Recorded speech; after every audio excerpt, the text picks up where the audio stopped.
L'augmentation mammaire est la deuxième chirurgie la plus fréquente selon la Société américaine de chirurgie esthétique.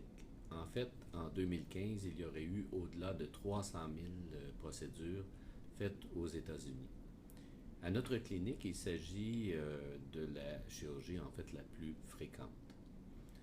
Lorsqu'on planifie une procédure esthétique, il est primordial au départ de faire une évaluation et de savoir quels sont vos besoins. Lors de la première rencontre à la clinique, on sera en mesure ainsi d'établir ses besoins, de vous écouter pour connaître vos attentes. Ceci fait, des explications vous seront données afin de faire le meilleur choix possible. Par exemple, il faudra choisir le type d'implant le plus convenable pour vous.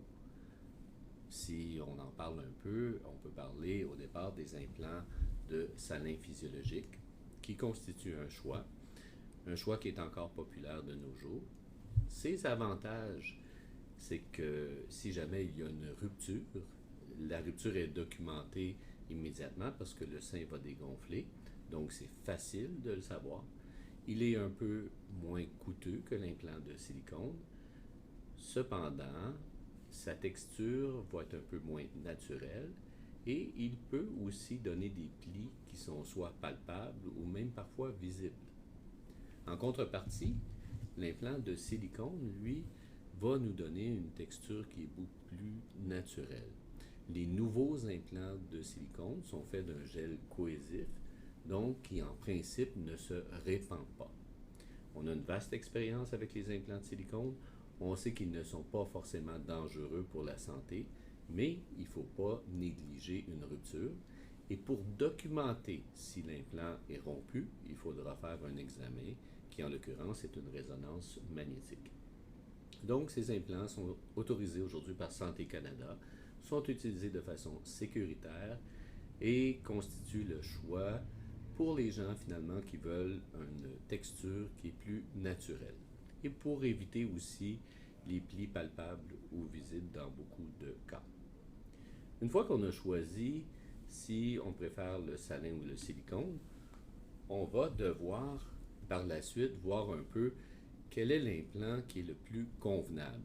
Il y a différentes formes d'implants. On peut avoir un implant qui est relativement plat, d'une forme régulière. On peut avoir un implant qui est de haut profil. Chaque implant donnera un résultat qui peut être différent. On a aussi les implants anatomiques. Donc, il y a beaucoup de facteurs à considérer déjà dans le choix de l'implant. Et nous, on est là pour vous assister là-dedans afin de faire le meilleur choix. L'augmentation mammaire est une procédure qui dure environ 1 heure, qui est faite sous anesthésie générale. Elle est faite ici dans nos installations qui sont à la fine pointe et sécuritaires. Vous êtes entouré d'une équipe médicale compétente, complète. L'anesthésiste travaille avec une inhalothérapeute, le chirurgien avec 2 infirmières assistantes. Il y a 2 infirmières à la salle de réveil qui s'occupent de votre séjour et vous accompagnent tout au long de la récupération. Après votre séjour à la salle de réveil, les gens vont quitter avec leur accompagnateur.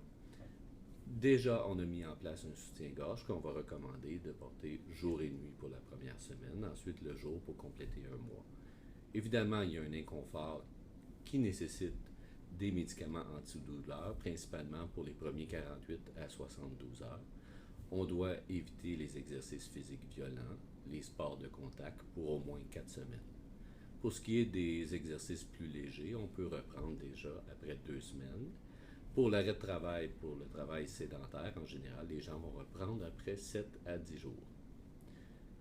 Il s'agit là d'un peu d'informations pour vous donner une petite idée de ce qu'est l'augmentation mammaire.